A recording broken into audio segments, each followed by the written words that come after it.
Assalamualaikum warahmatullahi wabarakatuh. Pada kesempatan kali ini, Islam Fisabilillah akan membahas kisah dua orang yang masuk surga karena Allah Subhanahu wa Ta'ala. Tanpa berlama-lama, kita langsung saja ke kisahnya. Di dalam hadis riwayat Imam Al-Hakim dikatakan, pada suatu hari Rasulullah Shallallahu Alaihi Wasallam sedang berkumpul dengan para sahabat. Di tengah perbincangan dengan para sahabat, tiba-tiba Rasulullah Shallallahu Alaihi Wasallam tertawa ringan sampai terlihat giginya. Sayyidina Umar bin Khattab radhiyallahu anhu yang berada di tempat itu pun bertanya, "Apa yang membuatmu tertawa wahai Rasulullah?" Rasulullah Shallallahu Alaihi Wasallam bersabda, "Aku diberitahu malaikat bahwa pada hari kiamat nanti, ada dua orang yang duduk bersimpuh sambil menundukkan kepala di hadapan Allah Subhanahu wa Ta'ala. Salah seorang mengadu kepada Allah sambil berkata, 'Ya Rob, ambilkan kebaikan dari orang ini untukku, karena dulu ia pernah berbuat zolim kepadaku.' Kemudian Allah Subhanahu wa Ta'ala berfirman, 'Bagaimana mungkin aku mengambil kebaikan saudaramu ini, karena tidak ada kebaikan di dalam dirinya sedikit pun.' Orang itu berkata, 'Ya Rob, kalau begitu biarlah dosa-dosaku dipikul olehnya.' Sampai di sini mata Rasulullah Shallallahu Alaihi Wasallam berkaca-kaca. Rasulullah Shallallahu Alaihi Wasallam tidak mampu menahan tetesan air matanya, hingga akhirnya Rasulullah menangis dan bersabda, 'Hari itu adalah hari yang begitu mencekam, di mana setiap manusia ingin agar ada orang lain yang memikul dosa-dosanya.' Rasulullah Shallallahu Alaihi Wasallam melanjutkan kisahnya. Lalu Allah Subhanahu wa Ta'ala berfirman kepada orang yang mengadu tadi, 'Sekarang angkat kepalamu.' Orang itu pun mengangkat kepalanya lalu ia berkata, 'Ya Rob, aku melihat di depanku ada istana-istana yang terbuat dari emas dan puri, dan singgasananya yang terbuat dari emas dan perak bertahtakan intan berlian.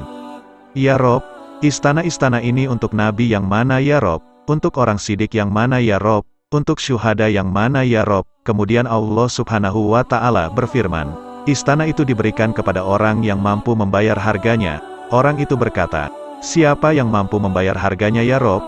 Allah Subhanahu wa Ta'ala berfirman, 'Engkau pun mampu membayar harganya.' Orang itu terheran-heran sambil berkata, 'Dengan cara apa aku membayarnya ya Rob?' Allah Subhanahu wa Ta'ala berfirman, 'Caranya engkau maafkan saudaramu yang duduk di sebelahmu, yang kau adukan kezolimannya kepadaku.' Kemudian orang itu berkata, 'Ya Rob, kini aku memaafkannya.' Kemudian Allah Subhanahu wa Ta'ala berfirman, 'Kalau begitu gandeng tangan saudaramu itu dan ajak dia masuk ke dalam surga bersamamu.' Setelah menceritakan kisah itu, Rasulullah Shallallahu Alaihi Wasallam bersabda, 'Bertakwalah kalian kepada Allah, dan hendaknya kalian saling berdamai dan memaafkan.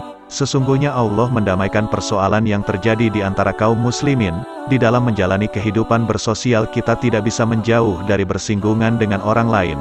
Apakah disengaja atau tidak disadari atau tidak, kadang kita sebagai manusia tidak akan luput dari kesalahan, dan jika kita memiliki kesalahan maka segeralah untuk meminta maaf. Begitu juga sebaliknya, jika kita pernah tersakiti atau dizolimi oleh orang lain, maka segeralah memaafkannya.